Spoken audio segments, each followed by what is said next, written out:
Hey, it's Russ from the Infectious Groove Podcast and Vinyl Channel, and whoo boy, have I got one that took me a little bit of time to put together today.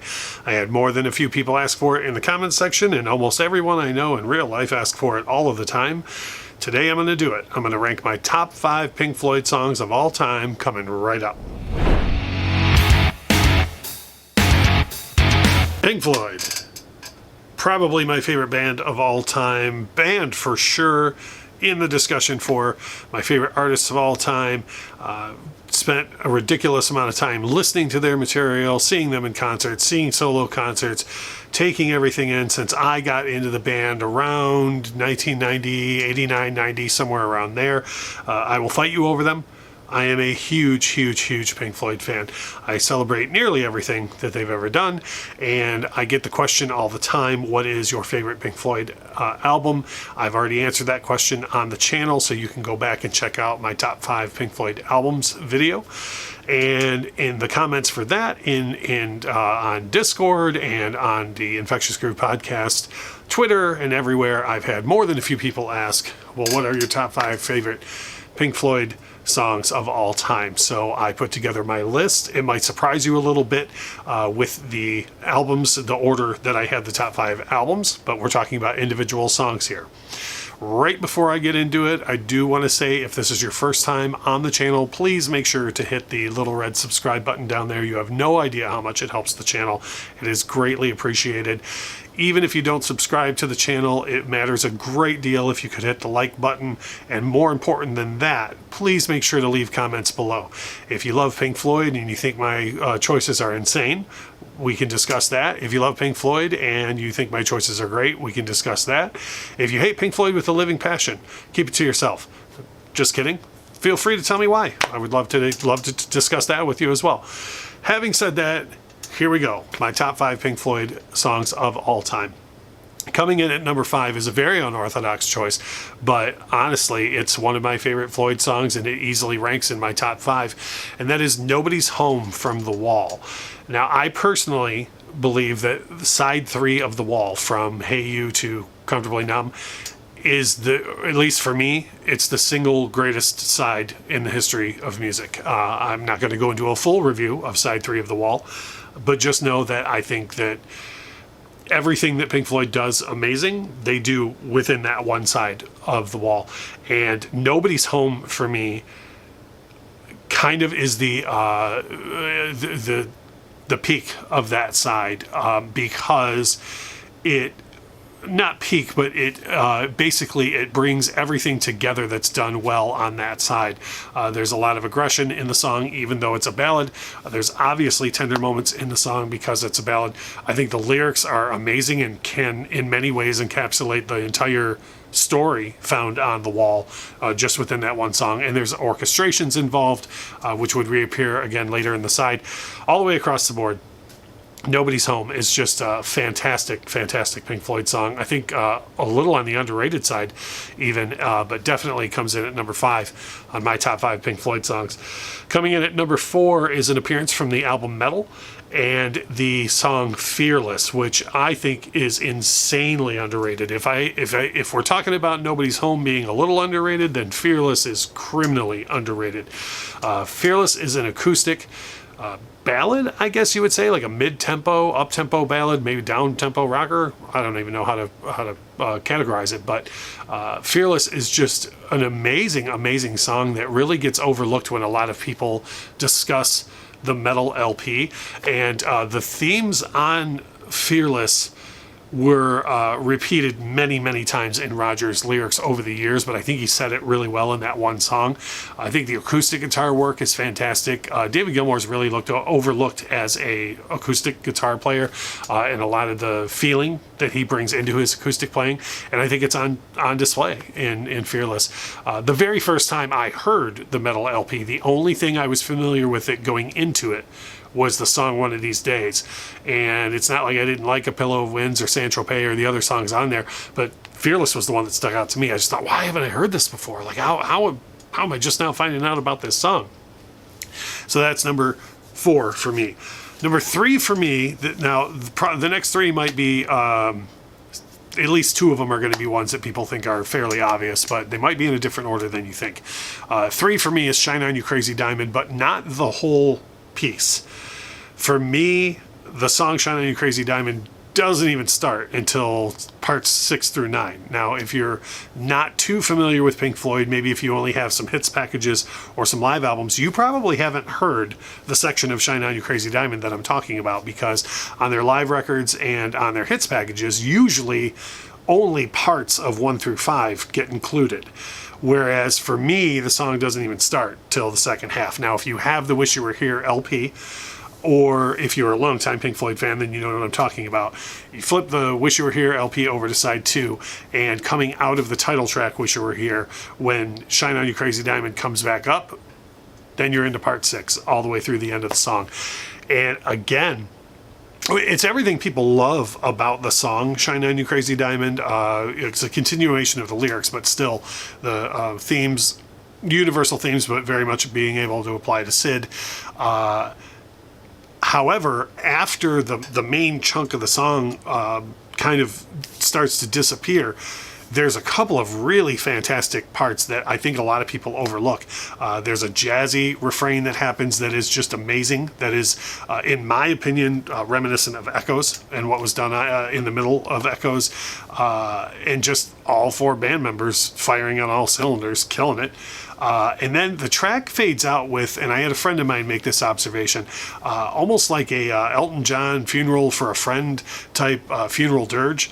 And it really, for me, sticks the landing of the overall feel of sadness of that album, the Wish You Were Here LP, and their feelings of loss for Sid are just, for me, at the end of that whole album, what a way to end it, to really bring all the points together through the majesty of Rick Wright and his masterful key work. So for me, yes, Shine On You Crazy Diamond is in this list. It's at the number 3 spot, but it is the latter half of the song that I think more people need to check out is my personal favorite.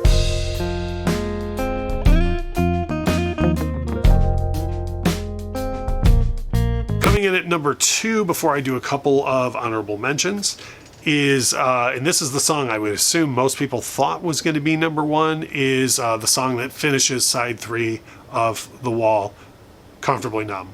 There's not a lot for me to say about this song that hasn't already been said, other than the one thing I do want to point out is, this is just a personal pet peeve of mine, this song is so closely associated with drug abuse, or not even abuse, just substance use. I see people all the time posting on social media or, speaking in real life, and saying things like, oh yeah, I'm going to get high and get comfortably numb. And I don't think I've ever seen, outside of maybe Born in the USA by Bruce Springsteen, I've never seen someone misuse the lyrics of a song or the intent of a song as much as Comfortably Numb. Song is anti-drug, to say the least, is about a person having their mind clouded and losing grip on something they came so close to finding ways to free themselves of many issues that they had. Long story, but it's all part of the story of The Wall. And so many people mistake the meaning of that song. And you do you. I'm not offended by it. It's just something that's always not even bugged me. It's just something that is always out there that I just see people not really even paying attention to the lyrics of it. But having said that, I mean, the lyrics from Roger, the orchestrations with the help of Michael Kamen, again, Rick and Nick playing exactly what is needed of them on the track. Dave's outro solo, what else can you say? Comfortably Numb comes in at number 2 on my all-time Pink Floyd top 5 songs. Now, I do have 2 honorable mentions I wanted to stick in there because there was just no way that they could fit in the top 5. And I didn't want to do a 7 or a 10 or whatever else. So 2 quick honorable mentions I want to name. One is Keep Talking from 1994's The Division Bell. The Division Bell is a very divisive album among Pink Floyd fans. Some Floyd fans say no Roger, no Floyd. Some Floyd fans didn't like that it spent so much time more or less dwelling on Roger. And for me, again, Keep Talking, I think, is one of those songs that it's all the members of Floyd hitting on everything that they do well, very well in one song. And it was the first thing I heard from the Division Bell. Giant upswing for me from what I didn't like about Momentary Lapse of Reason. So Keep Talking gets an honorable mention. The other one I made reference to earlier is Echoes from Metal. Just a fantastic exercise in exactly how to do what Pink Floyd does. I've often heard Pink Floyd be the butt of jokes with how long their songs are and so on and so forth. I defend that by their songs being in movements and telling stories, whether they're instrumental or with lyrics, and Echoes is a great combination of all of that. Great storytelling at the beginning and the end of the song. In the middle, a lot of what's happening, or my interpretation of what's happening in the song, is represented in instrumental form. And it's a song that you can take a million different ways. And Floyd really gets to show off a lot of things that they had become good at doing at that time and would build on later. So Echoes, another one that for me is honorable mention for sure. These are, I guess, 5A and 5B is what you could call these.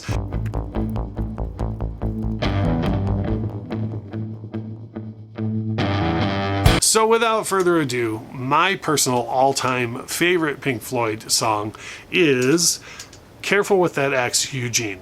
I cannot get enough of this song. It is everything that Pink Floyd does right for me.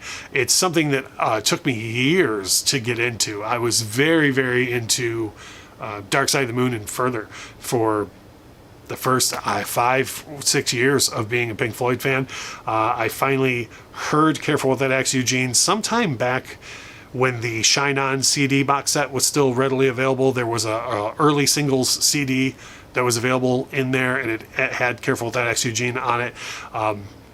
Either that or Relics, or one of the early records. I finally got around to hearing Careful with That Axe, Eugene, and not even the studio version. The studio version's just fine, but the version can be found in Pink Floyd Live at Pompeii, the version from the Animals tour, where the last time that the song was ever played live by either the Pink Floyd moniker or anyone touring solo.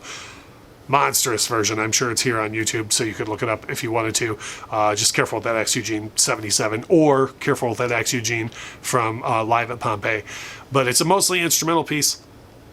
Really only some whispered lyrics in the middle. So again, I've said this in other videos about other artists. If you are on the fence about Floyd, or you've never really loved what they do, this is not the song that's going to convince you to go dig into more Pink Floyd.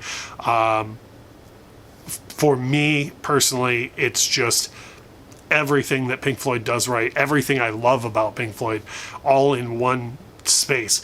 Roger, just with a couple of lyrics that are whispered, but his bass drives the song perfectly. Nick Mason's drumming on the song in the beginning is so atmospheric and quiet, and exactly what the song needs, and then explodes in the second half. Rick Wright is on fire through the whole song, much the same way as Nick Mason is, where he knows to keep the whole thing kind of a secret at the beginning and then explodes in the second half. Same thing with David Gilmour. David Gilmour's involvement in the song is variant depending on which version you get. The studio version, he's kind of buried in the mix, but the more live and later versions that you get, stunningly good guitar work from David Gilmour that really shows you what all four of them could do together. So that is it. This was exhausting for me. My top 5 Pink Floyd songs of all time. I mentioned this earlier, but if you're a longtime watcher of the channel and you haven't subscribed yet, hopefully today's the day that got you to hit that subscribe button. Even if you haven't subscribed and you did like what you see, hitting the like button helps out the channel a great deal. If you don't want to do either of those things, I would still like it if you could go down in the comment section and tell me what you think of my choices, or what I had to say about those songs, or list off your favorites, or if you don't like Pink Floyd at all, tell me why. I would love to hear it. And as always, I say in these videos, and we mean it every time, thank you so much for watching.